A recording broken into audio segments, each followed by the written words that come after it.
Should we talk chakras? I think we should.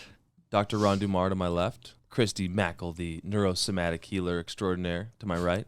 I'm Nick, the curious patient, and we're going to continue our discussion on chakras, Dr. Ron. Where do we leave off? Well, where did we leave off? We talked about the sacral chakra, and we talked about the root chakra, and then we talked about the plexus, solar plexus chakra, and that was it. So we went bottom to top. That was all we did. We're working our way up. Yeah, bottoms up. No, that's not how it goes, is it? I don't think that phrase was used right in that sentence. So we're starting from the bottom. Yes. Now we're here, as Drake says. This goes up the spine? Is that how this works? Yes, it travels up the spine. It encircles and encompasses. We talked about the chakras as encompassing the spine. From my standpoint as a chiropractic physician with a lot of musculoskeletal training, I love looking at it as the spine as being the center and the core, but we also know that our nervous system runs through our spine as well. So it's a significant center of energetic transmissions throughout the body, physiologically. Even if people have a difficult time bridging this idea of what are we even talking about with chakras, it's really a transmission of energetic pathways and receiving areas that we receive messages or signals in for the body and areas that we can transmit signals from the body too. Christy, I can see you're thinking about many important thoughts. The chakras to me are marma points, so they are physical energy centers, and they all vibrate at a different frequency. People ask me what's a vibration. It's the wavelength and the frequency, so how often and how strong your feelings are is the vibration. And so when you are working with the chakras, that's the wavelength they're at. Which is what people call energy. Right. Energy transmits at a wavelength and a frequency. Yeah, right. So there's certain things that correlate with each one of those different energy centers. With my studies, the way that people used to see them, because they were so small, is like little circular things, but they're actually move all into each other when they're working really well. So kind of like the rainbow, you can't really tell where one color ends and another one begins. That's the same thing with your chakra systems when they're all working really well together. They aren't individual dials spinning. They're like the rainbow. Does that make sense? It does. And I know that with acupuncture, Dr. Ron, you were talking about connecting organs or energy points, in that acupuncture helps everything talk and work together. And maybe I'm wrong there. Is acupuncture helping connect chakras? How do we get chakras connected? And then I want to get back to the ones we discussed, but I'm wondering how we get everything to connect and if acupuncture is connected to this conversation at all. Acupuncture is definitely connected to being able to assist with the proper flow. And as Christy has mentioned, the fluidity or the connection of the chakras themselves, right? How they're interacting. So frequently you'll have a reversal of or a stagnation of a chakra or a acupuncture point. Acupuncture points are commonly known to be all over the body in a variety of different, very specific central core spots, whereas chakras are, while they're, let me say, all-encompassing to the conditions that you have, they have very core centrally located or points of origin. And from those centrally located points of origin, they can create an expansive generated force or energetic transmission ultimately throughout your entire community if you want to get to that level. But you can be in the room with somebody and you can feel the energy of their chakras if you are to that level of sensitivity. So someone steps in and you go, oh, this person always makes me light and happy and fun. Oh, this is really, I enjoy being with this person, right? Well, you're having a transmission, an energetic transmission with that individual, or a give and take ultimately with that individual. I was at work yesterday, and I work in kind of a stressful field in broadcasting, and the camera guy that I was working with just was off, and he admitted it, but his energy was all over the place, and I felt so trapped. I was in the car with him for an hour, and I couldn't get out of my space, and I could feel it in my body, and it was moving around, and I was like, okay, this is my own work to do. How do I respond to someone else who is doing or feeling something that I don't like? And it's not his fault, but I was extremely uncomfortable. And I wondered, in the language y'all use, what was happening there if I'm trapped in a car with someone in a highly stressful situation. He didn't even take his meds that day. He gets really stressed. He's way out of his body and his mind 3 miles away, doesn't even hear what I'm saying, driving quickly and just totally flustered. What's happening there? You want to take this one, Christy? Well, if I had to guess at that one, I would say he's definitely got his root chakras collapsed and he's way in his crown chakra, but it has to work together, right? So he's not very grounded. So that looks like a really kind of flighty person. If you imagine like a bird that we're seeing, Yeah. like flying over here, over there, over here, over there. They're just not, their root chakra is collapsed and their crown chakra is way open. Right. So So the root chakra is where we start since it's on the bottom? yes. So that would be like safety and security. That's why we say get very grounded. So it's like come down into your body and actually get grounded and have a look at what's happening.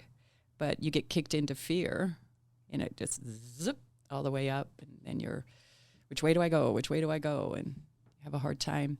Because the chakras, they move up around the chakras and then they collect the top and then they move down. And when you can collect the top and move down, then you can manifest something on the planet.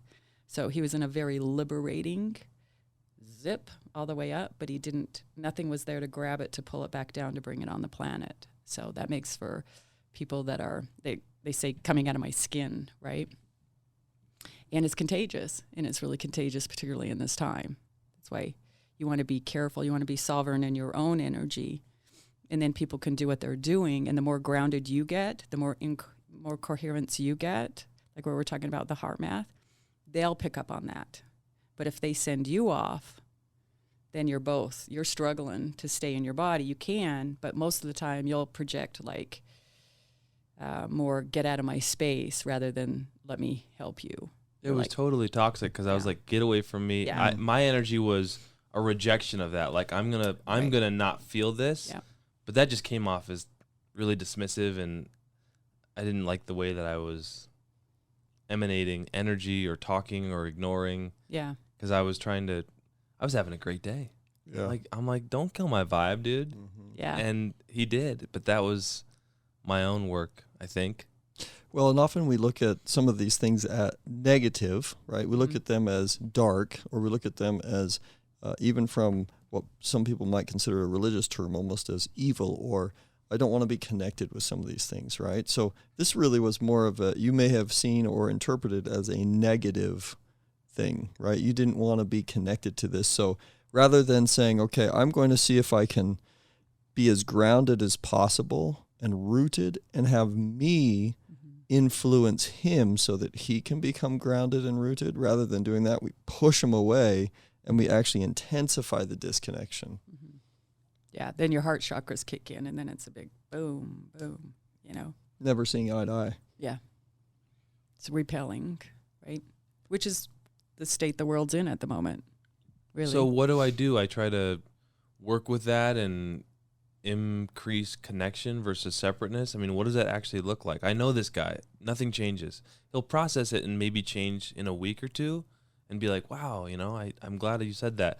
But in the moment, nothing can happen, and it's just a vortex.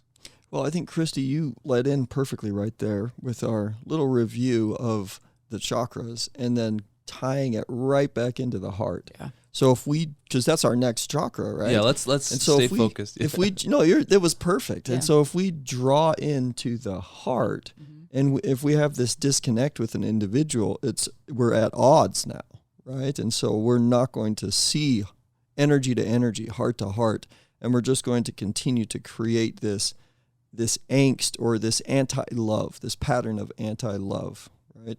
Whereas in reality, what the heart would want to be doing is embracing and attempting to create some sort of harmony here. So if we look at the heart chakra, the heart color is green. And green, I mean, you think about it. If I am even with somebody I've never been around before. Well, green is kind of like a new beginnings type thing. It's a refreshing, you could imagine, to the environment, right? When you think of, here we live in a valley that in August it can start to turn brown because it lacks water. But in the spring, it's like new beginning. The whole valley is picturesque green everywhere. It's green all over the place. And it's a very loving, very opening, very welcoming time, and everybody's open and expressive. And so I would say, first of all, we would want to connect more with our heart and see if we could get that vibration to impact him, right? On more of an energetic level, because talking from a space where you're like, oh, I'm uncomfortable with his energy right now, and then talking from the energy that you're uncomfortable with him, it's just going to communicate to him that you're uncomfortable with him. And then it's going to complete the cycle and continue that cycle of the hearts being disconnected. So if I'm feeling trapped in a space where I cannot escape and the person I'm around, I don't want to be around, there's a lot to unpack there. But if I can just kind of breathe into my heart and breathe out of my heart and try to be there outside of my thinking mind and try to connect heart to heart, even if that person to me feels like they're not hearing it and keeps quote unquote annoying me, that's a good place to start. Yeah, it's the heart math, right? So you just drop down into the heart math. That's running the coherence in the room. And after a while, after you're so practiced, then that situation doesn't even happen anymore. It's not a match. And all of a sudden they see things like, I'm always so calm around you. Or, right? But you have to be sovereign and know where you are, right? You knew that he was pulling you where you didn't want to go. You could feel the energies exchange. But because this is a new practice for you, then it takes practice. It's what's called a practice, right? And then at some stage, that interaction doesn't even happen to you, or happens briefly, or you see it over there. And that's when you're like, okay, yeah, owning the coherence in the room. So some of the ways that we would detect that the heart chakra is balanced is we would feel balanced emotions. And we would feel compassion and love for those around us. But I want to focus maybe in this instance, this example that you gave to us, on trust. So trust is a major significant impact on, if you can feel trust with people around you and with your environment, then you know that your heart chakra is balanced. So if it's imbalance, right, if you have an unbalance or dysfunction of the heart chakra, it's the lack of trust, right? Or even a fear or a potential anger regarding your environment or those around you.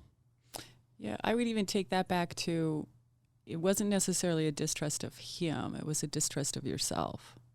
Ooh, I like that. Being able to stay in a place that I was attached to. I was attached to that, which is my own. When you're attached to something, that's your source of suffering. I was like, I'm going to hold on to my good day. Yeah. So, okay, rewind there. So I was attached to that, and I didn't trust that I could stay there with him. Yeah. So then you just become committed, right? Attached versus committed. You're attached to a concept, and you thought he was trying to take it from you. But in reality, you are the same as him. It's just that he was just mirroring something that you were not, you didn't like that, right? So you become attached to what you were feeling that you'd worked hard for, and then instead of just being committed to the moment, you held on to the attachment. And that's what you could feel in the heart, right? And that's what he could feel, even though he's not as languaged as you are in this sort of speaking, right? So you just put down, because in my world, there is no you without him. We're all the same, right? We're all experiencing oneness. And he was just giving you an opportunity to take that on. Far out, man. Right? Totally far out. I've been listening to a lot of Ram Dass, and he uses that term, from the 70s. I was going to say that was definitely his time. Yep. Mm-hmm. I wasn't born in the 70s. The 80s, though. Those were cool times. So I hear.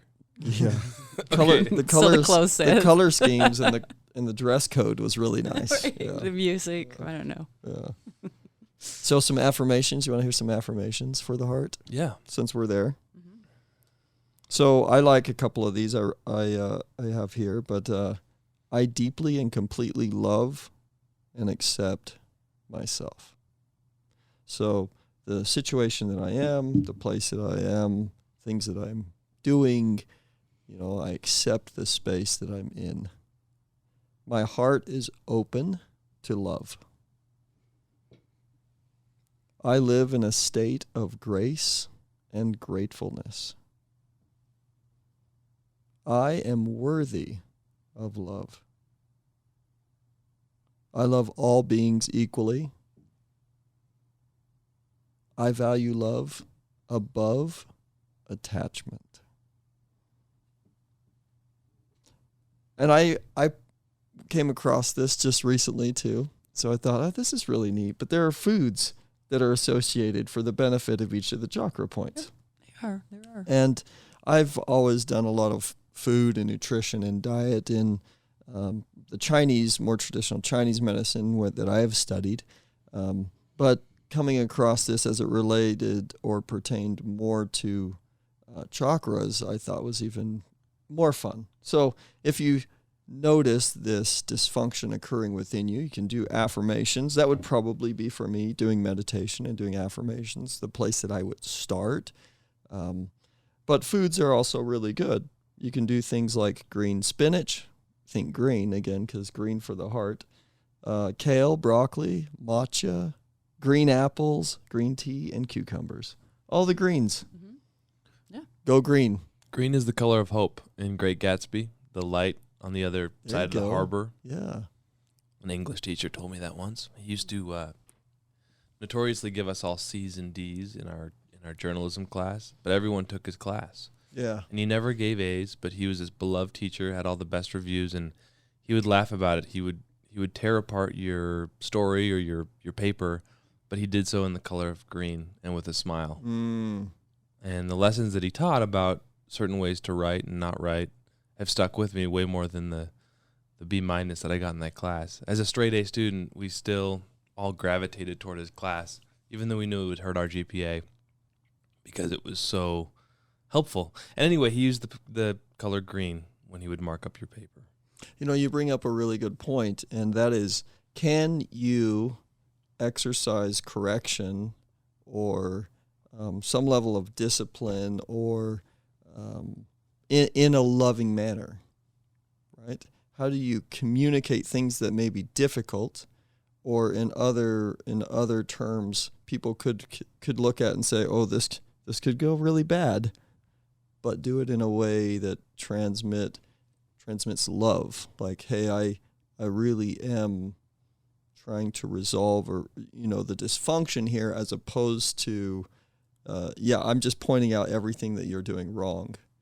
I had a patient come in recently. I actually talked to you about this, Christy, because you were in the office at the time, and we chatted a little bit about this, but the patient came in, and she had brought her daughter in, and as I walk in, she wanted me to work on her daughter, but we're talking, and I'm looking at the daughter, and we're evaluating her and having her stand up and do different movements and things, and then I mentioned, this is the third daughter of hers that we were working on, and we were talking about family, and I have 5 boys and 1 girl, and so the small talk went back and forth, and then all of a sudden, I was like, well, now, you need to make sure you really take care of mom at home, because you do some of those things, right, in small talk.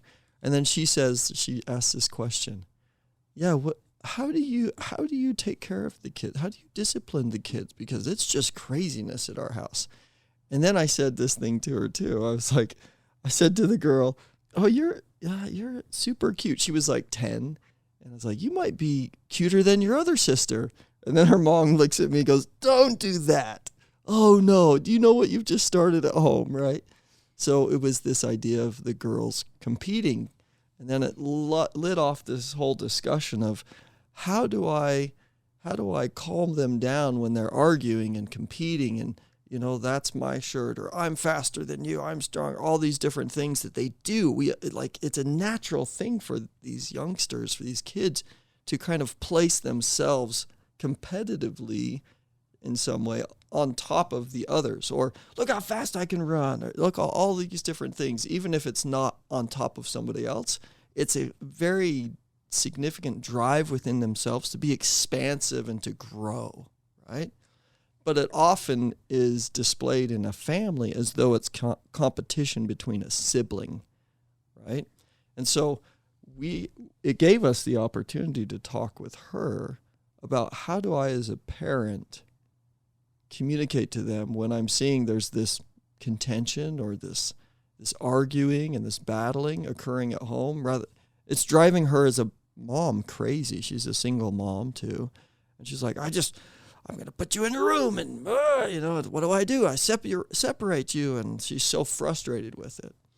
But if you look at it, we started talking with her about how did she feel in all those moments when she needed to make, or she felt she needed to make the correction to those kids, right? And of course, here's an instance with children, we wouldn't say, oh, just leave them alone. There's definitely, with children, there's some level of guidance and steering and correction that needs to happen and occur, right? But the question is, where is that guidance and steering and correction coming from? What level of peace? And was she, at the time that she's offering that correction, feeling in her heart like love? Is she transmitting this with love? Is she asking for, hey, how are we going to solve this problem? Is she saying they have a problem and they need to go to their room? Or is she recognizing, wow, there's a lot of tension within me, and expressing to them, I have a problem, I feel this way, how can you help me with this? Right? And maybe exercising some of the creative juices within the children of how we're going to create more peace and harmony at home. And go ahead, Christy. Yeah, so context is decisive. I mean, that's what we're always saying in Landmark. So it's the space she was speaking from. So if you drop that down into your chakra work, are you speaking from your solar plexus and you're identifying with the problem? Are you speaking from your heart and the wisdom of your intuition, right? Because that's going to come out your mouth, your throat chakra. So when they're not all working together, then you'll speak from my identity, my idea of how you should be, right? You just bypass the heart. You get struggles, right? Or you can speak straight from your intuition, and then people say, what are you talking about, right? So, and those are ways that you can get signals back as to whether or not they're all working together, right? And that's context, who you're being. Are you checked in with all of your energy centers? Are you checked in with theirs before you even speak? And right now on the planet, people just speaking without being checked in. You know, they're either regurgitating information or speaking from fear or speaking from what they know or speaking from complete intuition of like, the sky is falling and the government is going, right? It's like you have to be in as much harmony as you can be in, because we're all individually different. But yeah, context. If you're trying to work out things with your family, if you're totally dropped in, then you have to say less, and they just get it. You get what's happening. I get that you're creating your own individual right now. Maybe you are faster. I don't know, but I get what you're going for, right? You're not your sister. You're you, and you be the best you can be, but we all live in this small little house, all being the best we can be. So what does that look like? It all sounds great, but my kids have been fighting more and more. I was really enjoying the crescendo of them being able to play a lot, and me not having to be as hands-on when I needed to do things as a single dad. And then recently, that free-range approach has led to just contentious fighting. I think at moms, they're getting into it quite a bit as well. And yesterday, I was getting ready for school, and I just found myself losing it. And I was just like, it's just, I'd like to have some more food, and it's like, can you make your bed? And, you need to get your socks on, and no one's listening to me. So I'm repeating myself 4 times, and I'm exhausted, and I haven't had the morning that I want to have. So I'm getting a little edgy. I haven't had my coffee and haven't had a chance to meditate. And when they're there, my routine gets thrown off, and I try to work with that. But toward the end, I was just getting exasperated. I even said, I was like, Jesus Christ, you know, I mean, I said that out loud, you know, and I'm starting to lose it. And that's when my daughter was like, I love you, Daddy.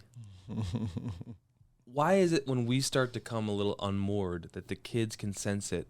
And in a way that they normally, she wouldn't say that. She's very emotionally intelligent. She knows when I'm trying to get the hug and she won't give me the hug because she thinks that's funny because she can control me. But in this instance, she said something that was so kind and loving when she could tell that I was starting to drift. What's that all about? Well, and she opened her heart chakra, and she just, and you felt it. You knew it. I mean, you can say that in a different context as well. And she can go, oh, I love you, Daddy. Like, you're so pitiful. I love you, Daddy. Have you ever heard that before? But, kind of love. Oh, you're so cute. Right, that type of thing too. But she wasn't communicating it from that. She was communicating it from this pureness of love. Children naturally can connect with the chakra points and with the chakra energies, which is what they do. You see, she's incredibly emotionally intelligent, and kids come here with a variety of different gifts, and many of them can communicate so much better than adults because we've learned to suppress those communications. We've learned to suppress those emotions even, or the dysfunctional signals that we would feel. Or manipulate the throat chakra. Or manipulate it, absolutely. Yeah. So she intuitively, she caught on that you were a little off balance, right? So the brow chakra, and then her heart chakra as well, and then it came out her mouth. And she obviously felt secure enough to say it to you, you know? So the throat chakra, the color. Wait, it goes heart and then throat? Uh-huh. Nice segue.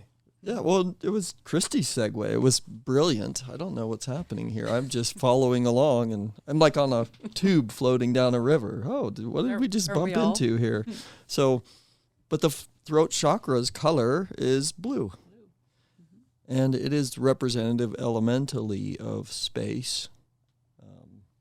You could, I guess, the air above us, you could say. But it's not air. I didn't mention this about the heart, but the heart's element is air. The throat chakra the throat's element is space.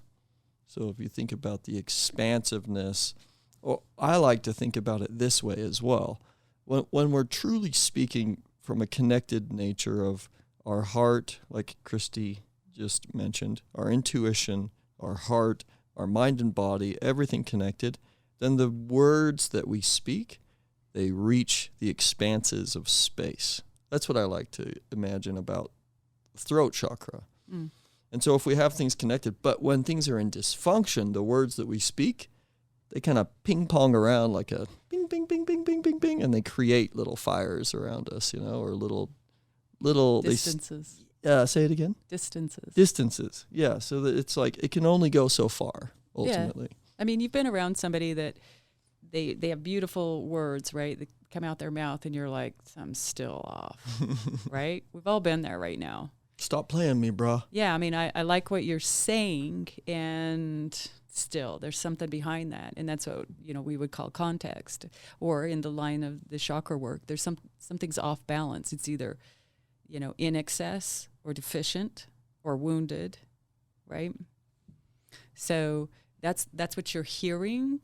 That's not in the ears, not in the language. You're hearing the context of what this person is, right? You're like, something's not right, and that's one way that you can know that's out of balance. And yourself too, because I'll often say, I'm just going to say this outside myself just to see how it feels out here in the real world, rather than running around in my head, right?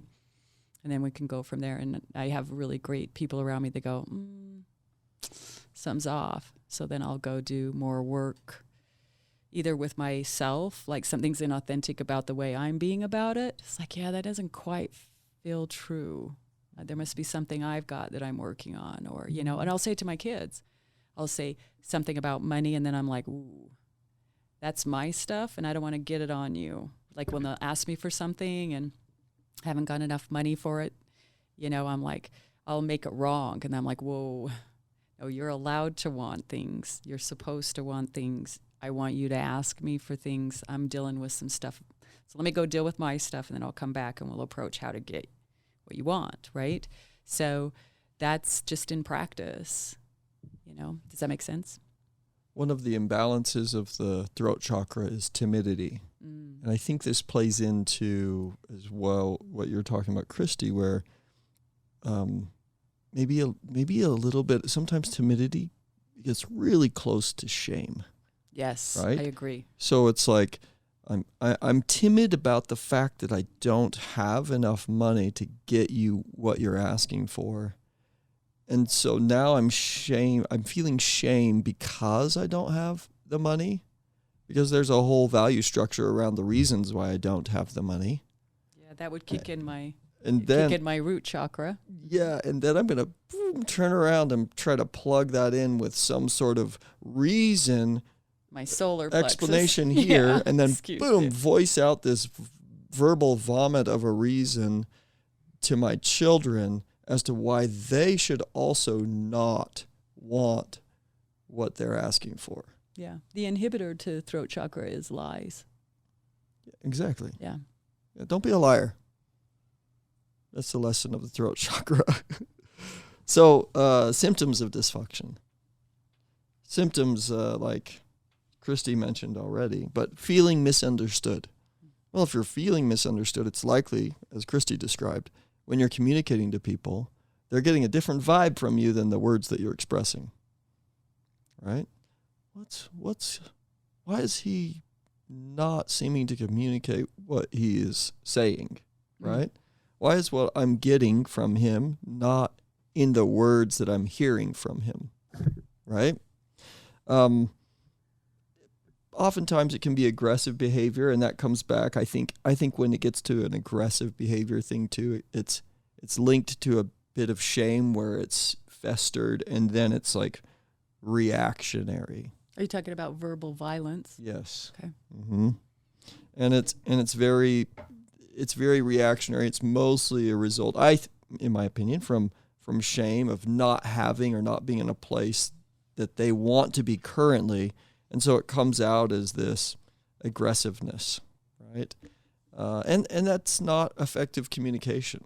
It's detrimental to the people around us. And more often than not, I think from a child standpoint, from what I've heard when I've had these issues happen to me and my kids as well, they just kind of go like, dad's pissed, right? And you've heard kids do this, right? They will just blow it right off. Yep. But they're like, he's mad. He's mad. But again, like Christy said at the beginning, again, just more indication to me that that's my stuff, not their stuff. And it's very easy for us as adults to spin this around and think that it's their stuff and not our stuff. My rule, and Christy, you can say your rule, I have a simple rule of thumb in the house that I've taught my kids, and my wife and I really try to communicate this with each other too, is does this bother me? That's our first question. That's my first question in anything, right? Does this bother me? And if it bothers me, then it's me that I need to resolve first before I do anything at all. So if it's bothering me, now am I always perfect to this? I wish. I'm not, right? But it's a great rule to remember. Does it bother me that my kids are running all around all over the place and, not getting dressed or whatever, right? Yeah, that's bothering the crap out of me right now. Well, am I going to respond from this space, or am I going to say, okay, what is it in me that is not seeing this situation as it is ultimately? What is it about me that is having some sort of judgment or even shame? Am I thinking right now that I'm just a horrible parent? Am I thinking that I am not measuring up to the codes of society and all these other kids who present their kids in braids and ponytails and cute makeup done, and that girl who brought a gift to their teacher? Is that what I'm doing? It could be, there could be a lot of things. Why is it that I'm upset about this? And what is it that my kids are really doing? Right? They're playing. They're expressing themselves. And do we need to get from a place, and this is a difficult balance with it, because we have to get from a place to where, hey, we need to draw a little bit of order into this, right? Because we are trying to do something. So instead of just playing and bouncing all over the place, can you work with me to get these socks on and these shoes on? We're trying to get you to school, or we're trying to do this, right? But coming from that different place of, okay, if I'm bothered, it's about me. And then acknowledging that, and then whatever you communicate, recognizing that the irritation is you and it's not them. I'm even thinking about what Christy said about being in this room right now. I came in super high energy, and now I'm like starting to get tired, and I'm like, what am I attached to? Being as bubbly and high energy as I can feel, I just want to keep riding that wave. It's like, I'm attached to that feeling. What if I could just be here now? Yeah. And then thinking about with my kids in the morning, what's really going on? I'm stressed out about the fact that my house is a mess, that I slept in a little bit, that I don't have a partner to help me cook breakfast. Yeah. And I'm attached to these kids getting to school on time. Now, there are rules of society where school starts at a certain time, but I know I'm already running late. And I'm just so attached to this idea of them being late and the teachers knowing that they're late and all of these outcomes when I could just be committed to that moment, but my head is in a different place. And so it's like, that was all really about me. Mm-hmm. And is it possible to confidently and calmly open the door extremely late, feeling so happy that your children pleasantly got themselves dressed and ready for school?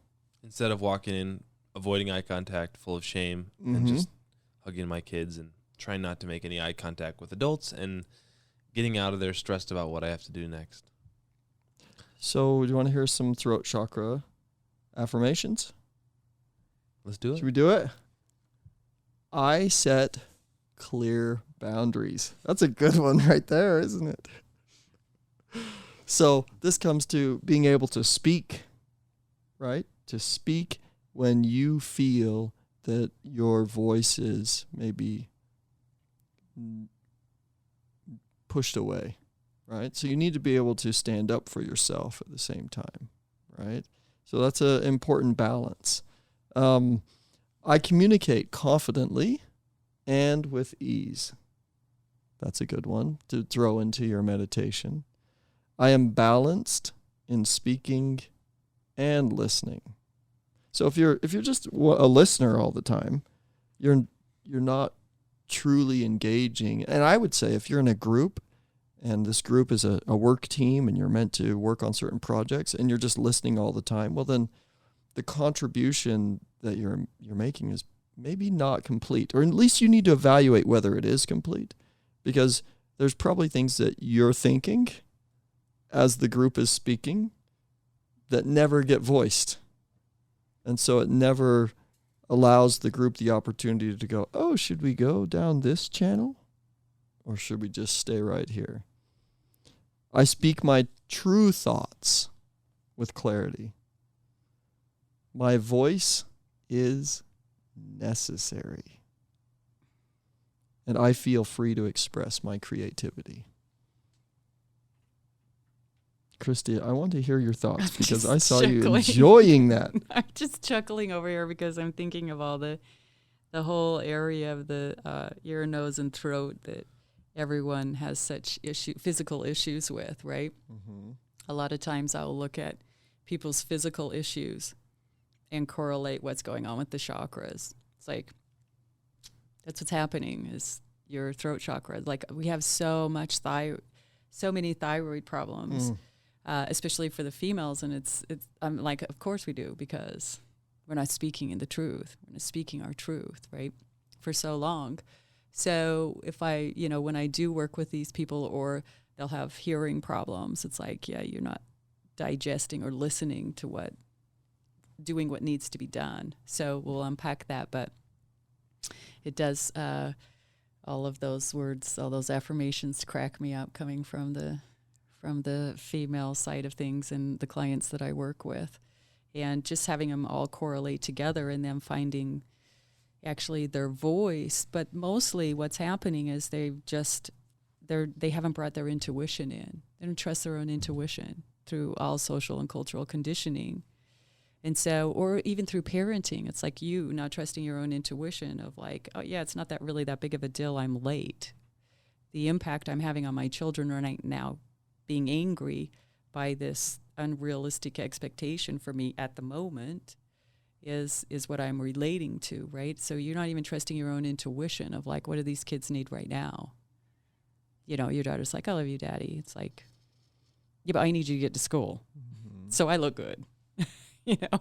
So I don't have It's about me, baby. Right? So it's like, and that all lives in the ear, nose, and throat, right? So it just cracks me up, like if we were to take this kind of information to the ENTs, what it would be like in Western medicine to start having these conversations, which we have here in the office all the time, you know.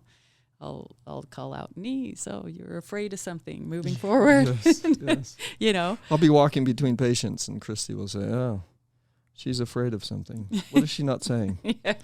Oh, believe me, she said plenty. I'm just teasing. Right? But it's true. Yeah. That I mean, happens it in really our office. is. Yeah. Mm-hmm. I mean, those energies will work on your body physically. It's the vessel for being here. It's the vehicle for being here. So energetically, we're all catching on to like, ooh, there's something more to my life. You know, and they come here all the time. I've gone to every Western doctor. I don't know. I can't figure it out. So here I am. I'm like, and here we go. You're ready to heal something up. But yeah, the throat chakra is super powerful. When I teach the chakra classes for women, it's like, just people just start busting out bawling or, you know, and I am in a group of people where I am particularly quiet, which is really not like me. And often the shaman will say, you know, it is a contribution if you say something, Christy. And I'm like, there's so many words that don't, for this particular vibration, haven't really got around it yet. So I just listen. But yeah, there are certain vibrations where those areas will show up for you as in excess or deficient, and that's a particular place for me that it's I just listen more.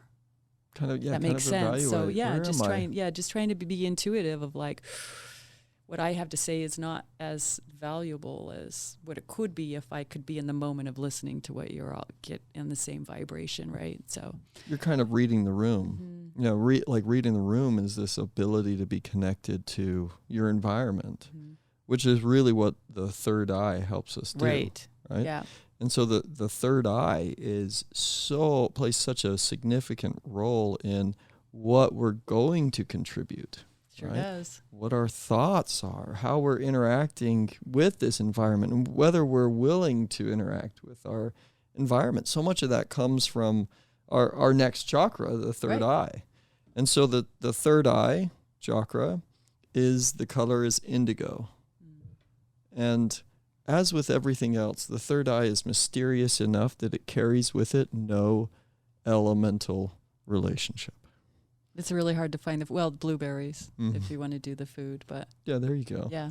For the third eye or for the throat? Well, you can use blueberries for all three, for the throat, the brow, and the crown. But you know, once when I'm running a class, once we get up to the upper three, we're more dealing with ethereal stuff. So they're so interconnected. Yeah, no, that I walk people through this at the eclipse, because the eclipse we take into the lunar eclipse or the solar eclipse into segmented parts of the chakras that are running with them. And so there's yoga movements, foods, colors, the whole thing, to try and bring it down on the ground so that you can relate to these energy centers, not just speak about them or think about them. You know, they're actually relatable, and you get some real actionable things happen for you on this planet, in this body, a relation to it. And when we get to the top three, I have to keep them quite grounded, hold on to them.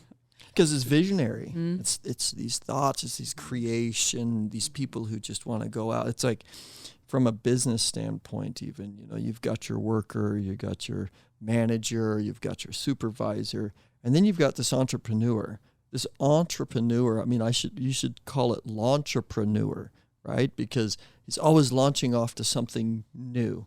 And if you've ever met or sit down with a true, like really dominant entrepreneur, he's got a new idea every, 40 seconds, or at least every few days he's coming up. And this idea is like, this is going to change the world. Yeah. And it's exciting for him. And he can see in a visionary way how all the pieces fit together ethereally, energetically.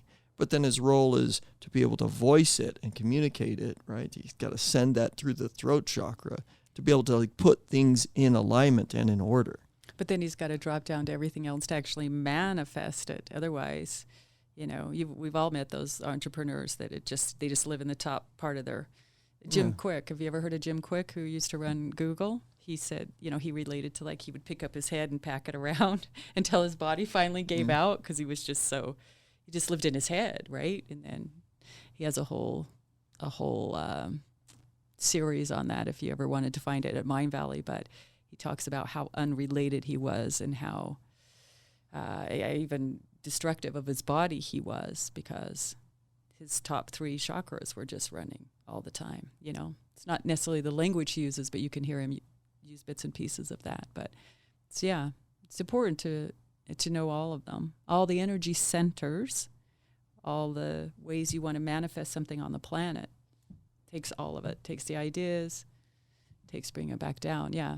And the brow chakra, I'm quite excited to talk about, because my theory is this whole COVID brain, people's pineal glands are starting to uncrystallize. They feel a lot of pressure behind their eyes. There are a lot of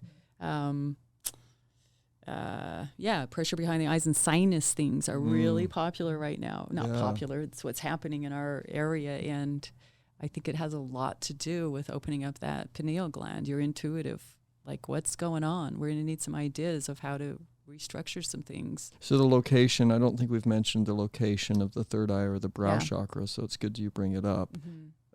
It's right behind the eyes, and up on top of the right between your eyebrows, a little bit above, is where the energy center is. And that's the pineal gland? Well, the pineal gland sets in there too. It's in there. So, but connected, oftentimes in Hindu, you go to a temple. Right, the third eye. You'll get a prayer. Yeah. You'll be blessed there. And you'll have a mark. Always gets it with a acupuncture. Everyone gets it. I love third eye. You do, everyone. I'm going to connect you. I'm going to connect you with the world, because everybody needs a little more vision, and everybody needs a little more connection with the world around them. So is that why you put the needle in between the eyebrows? That's the third eye. eye. Have I not had that in other acupuncture? Is that why yours is so transformative? It's a signature. It may be. It's one of my favorites. Mm-hmm. I do that on 98%, 99% of people. Yeah. And all the other ones all bounce around. I'll do different points here and there depending on their condition, but it's usually, even if I don't do the third eye, at least sometimes there's a question in my mind, should I do the third eye? I have to argue myself out of it if I'm not going to do it. But yeah, usually I do it. More often than not, I'll do the third eye. It also helps people. Now, this is part of heart math and everything as well, but it also is a sedation point. So it is connected neurologically for patients, and it allows them to be because so many of us are so high and up here, and like you're saying, flighty, left and right. Where am I going to go? What's happening? We're wrapped up in our brains. And then it's brings all of those thoughts down a little bit and allows us to begin to crystallize them and say, okay, what should I be moving on right now? Right? What's kind of an order or a process that I should begin to really put all of my day and my thought in motion? And I think sometimes when you do that, and I've talked to other people about it too, I have to wrestle with it. Sometimes I'm like, ooh, yeah, I'm not very centered, because I'll be like, ooh, that either hurts or it's bugging me, and so I have to really ground down in to be with this the acupuncture in that area. It's a kind of a signal for me when I'm out of balance. I'll notice, but yeah. So some of the affirmations that I really like for the third eye, for the brow chakra, for the central nervous system, for the pineal gland, is I have clarity in my thoughts. Clarity. Imagine, I hope a lot of people are thinking right now, they go, whoa, I've never thought about whether I have clarity in my thoughts. Well, there's another one to add to the lack of clarity in your thoughts, right? Do I have clarity? There's another one to roll around, because oftentimes we're bouncing around, or we even hear this voice. Some people often will hear this voice, and is that guiding me? You have this conversation. It's not really necessary to be having a conversation with ourselves all the time, and it can actually be rather distracting too. I'm just going to interrupt. I was thinking about how messy my house is, and at the foundational root chakra, there you go. Everything is chaotic, and I can't get clarity when that is such a cacophony of... Clean up your house, huh? Put certain things in order.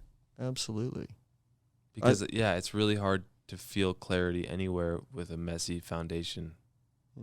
Manifest physically in my house. So this would be my challenge. I agree with that 100%. And maybe, Christy, are you going to say that too? Yeah, I was just going to say that's a really well spoken of like what these centers look like in day-to-day living. Cluttered. Yeah. Right? Yeah. It's like, and they all work together. Like you realize if you secure your home, make it feel safe and secure, then you move up to where you can create. It helps you with, how you identify how you like things. Move up to your heart, you feel a lot safer, right? And then, that's really how the chakras work. It's just what you said. They're not outside of you. Your life is not. It's all one, right? It is you. And what people see is an expression of how connected those chakras are and how linked up they're moving together and, in and out, and they should be harmoniously contributing to each other. Are you guys good to finish this? Because I'm going to go leave and clean my house because I got stuff to do. So you can go back and get some clarity. Yeah. So another one I like is I am open to my inner wisdom. I'm open to my inner wisdom. And this is a really important one for all of us. Ego doesn't cloud my thinking. Or maybe I choose to not allow ego to cloud my thinking. Because often ego does cloud your thinking. So that's one that you may consider. I can see Christy sitting with it. She's not sure how she feels about it, but I like it. And I can manifest my vision. I can manifest my vision. So those are all really important pieces of the third eye or brow chakra. Yeah, if we're finished with time, we have one more crown chakra, and I think we're all about done. Let's get her done. Should we dedicate? Oh, should we do it? Okay. Wait, I don't know. Is this the one deserving of an entire episode? Crown chakra? Well, we can do another episode on chakras and then finish with the crown, or start with the crown. I don't even understand chakras. We've spent 3 hours on this. There's so much to digest and unpack. Can we do the crown chakra, and then I can kind of let it... So the crown chakra, the color... Ferment. The color, it's kind of a shared color, like Christy was saying. They're all moving together and in and out. I like the fermentation. Much cleaner there, thank you, yeah. Violet or white. So when you imagine some sort of connection to universal or divinity or whatever you want to call that, you would imagine it more violet or white. Things that we often place around our crowns have some connection to violet or white. It's also, and the crown chakra as well does not have an element that's connected to it. The symptoms of a crown chakra dysfunction would be like apathy or cynicism, just cynical about the world, or even spiritual addiction. Dun dun dun. I thought this would be an appropriate one because spiritualism can be addiction, and oftentimes people don't look at it that way. But even your practice of even your practice, if it starts to take precedent over a functional interaction with your environment and your community, is problematic, right?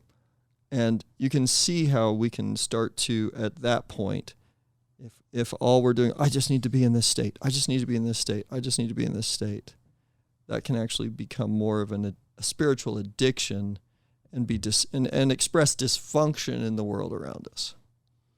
So the brow or the crown chakra is really connecting us a lot to the divine, right? And we want to have essentially order. And when we have the crown chakra that is functional, if we have a functioning crown chakra, we're going to feel joy in change. Like when things are changing or transforming, we're going to experience joy because we'll have more of a connected understanding with the way universal works, right? So we're connected almost ethereally to it. And then we have a realization of profound things or occurrences, changes that take place that are really profound, like epiphanies, people will call them, right? Oh, I just had an epiphany, people will refer it to on maybe a very basic level. But when we're balanced, we'll have epiphanies, we'll have really profound connection with change in our life. So, you want to add to that at all, Christy? What are your thoughts? Let's see. How do I want to put this? So, let's see. For me, there's like masculine and feminine in all of the chakras, right? In Ida and Pingala. So Ida is the feminine, Pingala is the masculine. And the crown chakra, the top of it is like, so when Ida starts, it's liberating. It goes through all the chakras. It's liberating an idea. It's liberating a concept. It's liberating your life. When it makes it to the top on the chakra, to the crown, then Pingala grabs a hold of it, the masculine, right? The stillness, the earthy part of the masculine to bring it on back down. So for me, the crown chakra is very still. When you're high vibrating or in anxiety, it's because Ida's too amped up, too liberating still, right? It takes takes Pingala to bring it back down. The stillness, like what you were saying, you were all amped up, and when you got in here, you like settled right down, and you called it sleepiness, and it's not necessarily sleepiness. Sometimes I drop it into like even patience. You know, Ida's not patient. Stuff's got to happen, right? But Pingala or Shiva is real still. It's like let's see for a minute and figure out how to do this. That's almost like letting go chakra. for a right. moment. Yeah, without letting go, but holding on, right? The clarity that comes from the brow and the moment of like, is whatever this is supposed to be on the planet? Supposed to happen through this vessel? Supposed to happen in your life? Is this for your best good? That's the crown chakra, right? The meeting of me on this planet. I want this, like I want this family, I want this kids to get to school, whatever, all the way up, right? It's like, okay, yeah, the best part, or is this the best for your life? And then it comes back down in some sort of stillness, some sort of awareness, some sort of manifestation, right? Works really hand in hand. So the crown to me is more like the prayer with the intention of having it manifest. You know, it isn't just stillness. It isn't just isolation. You know, that's one of the things that is inhibitory of the crown chakra is isolation. There's a difference between solitude and isolation. Isolation means you're attached to something and nothing else is going to disturb it. That's how I look at it. It's like that's that enlightenment pillow, or what you were talking about, religious fanaticism or whatever, right? The people that chase that kind of stuff, or like apathy, where nothing gets, we'll just wait till somebody else does it. Yeah. Right? That kind of stuff. Those are the two inhibitors of the crown chakra. Has to feel, but you have to feel safe and secure enough, has to belong to you and your identity. You have to be willing to voice it, what you want, right? With the intuition. And it's almost like not quite the hope, but it's that moment. And then it comes back down, rushes into the body. Yeah. And that's where you say, look, kids, my goal is to get you to school on time. And it could be because I don't want your teachers to think I don't have this mastered, which clearly I don't. But if we could work together, I promise I'm going to get it together a little bit more. Maybe I'll get up earlier or have the house clean next time you come. But right now, like, how do we get this a win-win?